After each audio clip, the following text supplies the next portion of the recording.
Magandang gabi, pambungad sa ating newscast. Puspusan na ang ginagawang operasyon ng Philippine Coast Guard para masaraduhan ang mga valve ng barkong MT Terra Nova na lumubog nung kasagsagan ng bagyong Carina sa Bataan. Ito ay para hindi tuluyang lumala ang pagtagas ng langis. Nangangamba naman ang probinsya ng Pampanga dahil sa posibleng epekto nito sa supply ng tilapia. May balitang A to Z si Kim Salinas. Patuloy ang pagkalat ng langis sa karagatan na tumagas mula sa lumubog na MT Terra Nova sa Limay, Bataan noong July 25 at inaasahang kakalat kung saan-saan.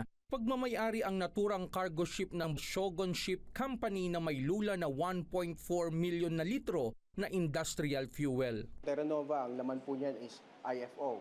So heavy oil po yan na yun nga po yung iniiwasan natin na kumalat talaga. Ngayon pong umaga, nag-feedback po sa atin yung pong Salvor na from 9:14 na po ngayon na valves. Gayunpaman, higit na mas mababaw ang pinaglubugan ng barko sa Bataan na umabot sa 34 meters kumpara sa Mindoro noon na umabot ng 400 meters. Pero ayaw naman maging kampante ng pamunuan ng lalawigan ng Bataan. Lahat po nung mga mayors po natin ngayon ay nagsa-stockpile na ng mga magagamit natin bilang onshore oil spill boom.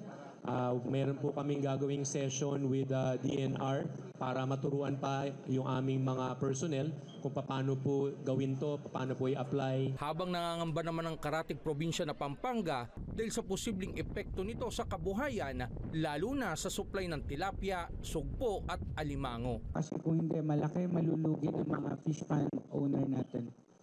But sabi ko nga, we need their guidance ang national government or regional. Kasi hindi naman po pwedeng ako lang, governor o mayor ang magdi-decide na i-dispose nyo na yan o hold nyo yan. We are supplying po lahat po ng palengke ng Metro Manila. So this is a very important and crucial decision po. More than din po yung atin pong production and kawawa rin po yung mga naghahanap buhay dito. These are thousands of people. Samantala, hindi pa man nare-resolba ang paglubog ng MT Terra Nova.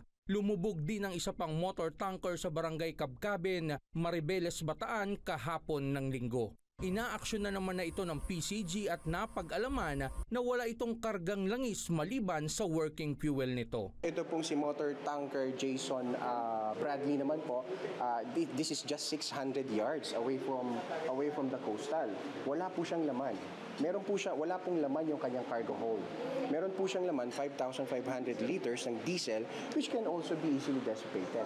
Inaasahan naman na matatapos umano ng PCG ang kanilang operasyon sa loob ng 2 linggo. Payo naman ngayon ng dating nakaranas ng oil spill sa Oriental Mindoro na si Governor Vons Dolor. Personal stand ko, the 4 kilometers fishing but that we implemented before is very effective. Walang namatay, walang nagkasakit. Para sa Balitang A to Z, Kim Salinas.